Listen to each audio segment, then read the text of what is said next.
Hey guys, it's Rob and I'm back for Team DBZ Biscuit here with another version of the Dark World builds. I mean the new Dark Worlds and that new ban list. Thank you, Konami.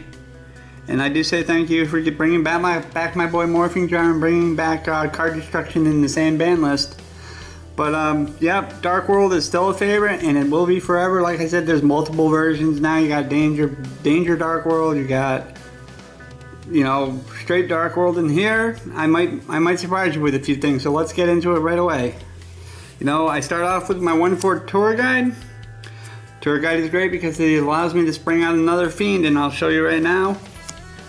I bring out my chosen target is usually 99% of the time being a Dark World deck, Fiendish Rhino. Fiendish Rhino, whenever he's sent to the grave, whether it be by battle, card effect, or, you know, being detached from an XYZ monster, he will automatically send a fiend to the graveyard, which is awesome in the Dark World deck because they're all fiends. Keep that in mind. Next, into the Dark World engine, I run the Triple Brow.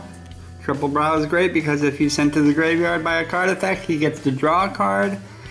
And if he's sent by my opponent's card effect, I get to draw 2 cards. It's a great thing. That's followed up by 3 Snow. Snow is my Stratos equivalent. Welcome back, Stratos. Hopefully you'll be gone next time around. Not a liker Stratos. Nope. Snow, great. I mean, he can search any Dark World card. He doesn't have to be a monster. He can search your Graphs, he can search your Brows, he can search your Beiges or your Golds or Silvers, or he can search Dark World Dealings, he can search Dark World Brainwashing, he can search anything with Dark World in the title, in the text. So it's a Stratos on steroids. Stratos can't search just a E-Hero card. I follow that up with 2 Beige and 1 Silver. I use these 3 in tandem because I like to make Link 4s in my extra deck, but I also like monsters that can special summon out of the graveyard, so I can bounce back, get a Grapha, turn around and normal summon that monster, bounce back, get another Grapha. And you see where this is going. This is going directly into a Zombie Stein. And of course, the boss and the hero of the deck, as far as Dark World monsters go, Grapha. Grapha is the ever-reoccurring problem child of the deck. Manuel loves him. Everybody else loves him. Christian thinks he's as stupid as can be, but I've grown to love him. I'm really fond of him. Konami, don't touch him. He is just so much. He is a automatic destroyer card when he hits the graveyard by card effect.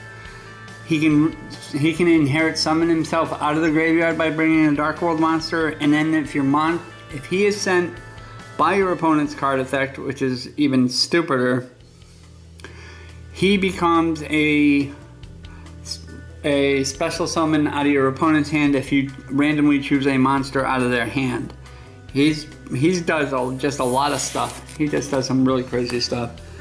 And of course, let's all hear it. Let's welcome back Morphing Jar. Yay! You know, ta-da! Morphing Jar is great because, I mean, if I am top decking and I set Morphing Jar, you run into him, I get a brand new hand, so thank you very much. And here's the interesting part of the engine, and I'm going to sit here and fiddle with my deck. I am actually running a Kaiju engine. Obviously, I'm running the 2 bulky Kaijus, along with the 2 Gamma Seals. That way I can give you a Gamma Seal and special summon to my side one of the bigger ones so I can just run over your Gamma Seal. It's a great way to get rid of Link monsters, which this deck does not do. I will say it now, this deck does not play Link friendly, and I'll just leave it at that. I don't like Link monsters. Don't like monsters that say you can't do this, okay? Because this deck likes to do a lot of stuff, and I want to be able to get away with it. And along with that part of the engine, before I get into my spell cards, the first spell card I will introduce you into is Interrupted Kaiju Slumber. So if you have a field full of monsters, I'm going to activate Kaiju Slumber. I'm going to blow up everything you have, give you a little turtle, give myself a little Jargon, and I'm going to rip you a new butthole. You know, and yeah, I say butthole because we're rated PG. The spell card, basically your typical Dark World draw engine. And if you've seen my Dark World videos before, you know I'm drawing, 20 of the 40 cards I run in my deck. I love to use Into the Void. Into the Void is great at 2. I will not run 3 because eventually you run into a problem of not being able to use the 3rd. You get one up, and I won't use them in tandem because the way chains work is that I play one, I gotta, its effect activates, I dump all the cards, and then if I draw or search with snow, then this one will kick in and make me discard everything I just freaking worked to get, which is just terribly horrible when it happens, but I don't see it that often. So I got 2 terraforming so I can search out my spell cards. So if I'm not seeing my snows, I'm using terraforming to get to the gates. My insight card, and I love this card and I still play 3 of it. Drag down to the grave. Drag down to the grave lets me know what you're playing. Let me set 3 back rows and only have a Grapha in hand. I'll activate drag down, I'll get to see what you're playing, and I'll start sending your stuff that you want to the graveyard. Not necessarily the stuff you want in the graveyard, whatever I want to see in the graveyard.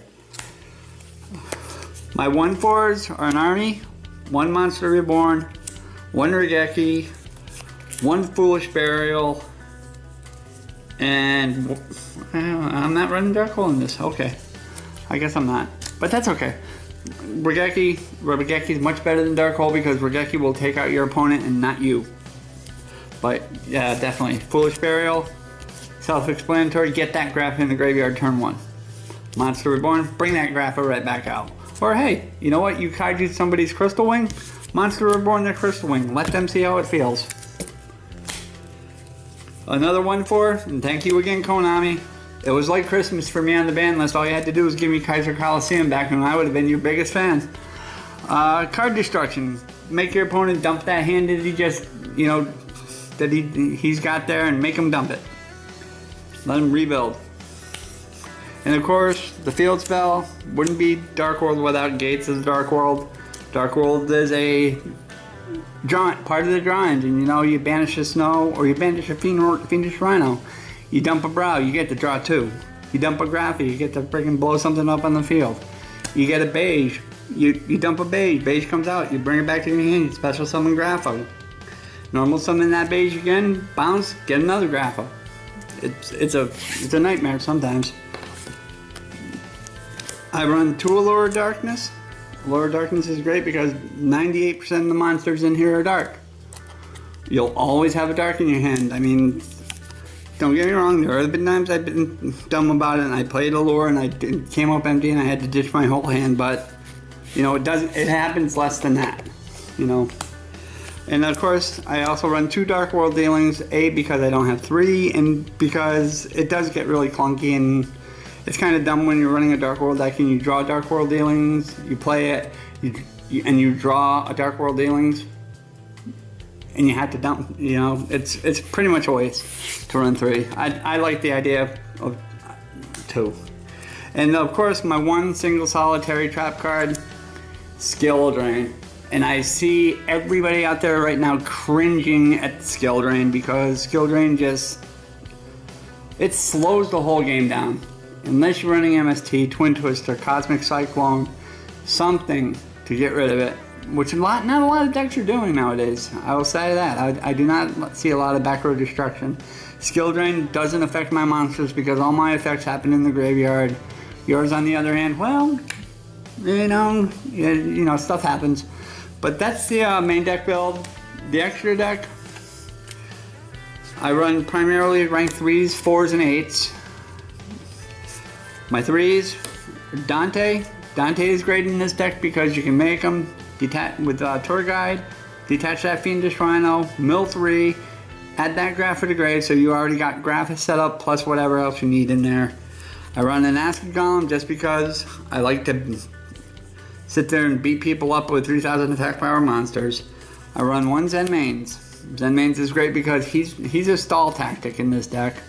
He can help me get what I need, and not to mention, help me get stuff in the graveyard while being able to pop your card. He's on the field for at least 2 turns while he's got attachments. Levier, because this deck likes to vanish and I like to bring stuff back to bring back Rafa. Nightmare Shark, in case I want to attack you directly for 2,000 per game. You got that 2,000 life points, I make a Nightmare Shark, I'm coming at you and I'm going to hit you for the game. It attacks directly.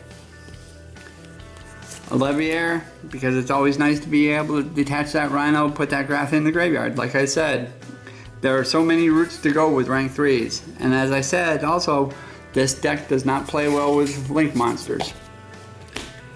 Rank 4s, I run one Baguska. Baguska is his end mains. He's a stall target, he's a stall tactic, plus he negates your effect. And he puts all your stuff in defense mode, so...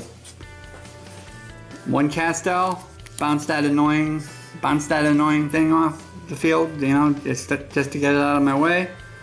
Cowboy to burn you for game. Let's hear it for Cowboy.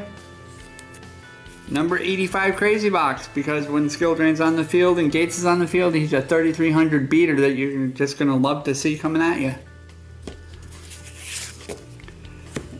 One more. Abyss Dweller. I run one Abyss Dweller to shut down your graveyard effects and not mine. Because it's better to you not have your effects than mine.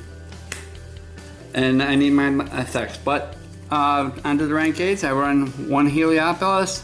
Heliopolis is great because I can detach one, discard and destroy as many monsters that may be on the field or from my hand and send them to the grave to pop as many cards as I've sent to the grave on your field. So if you got 3 cards on the field, if I pop a Grapha and dump a Snow and dump a Beige, I pop all 3 cards and then I swing at you for 3k. And then of course, my hero, I play 2 of them because he's so easy to make in this deck, Zombie Stein. Zombie Stein is great because he can negate the activation of a spell, trap, or monster effect by turning himself to defense mode and detaching one overlay unit. But that's the Dark World deck. I know I haven't really been working on side decks lately. The side deck I would assume would be stuff like Light Imprisoning Mirror for those light decks. If you really want to mess with people, play like a D-Fissure in your extra deck. Bottomless at 3. It's a great card to use. As well as potentially with this deck and it running so many level 8s in the Kaiju and Dark World engine, you should consider Trade-In. And just add to that. Maybe I should consider adding Trade-In to this deck because there's what, 8 level 8 monsters in this deck now. So yeah, but this is Rob from Team DBZ Biscuit, and I will say this, like I said before, plenty of variations of Dark World now. Danger Dark World, Danger Bigfoots, you know.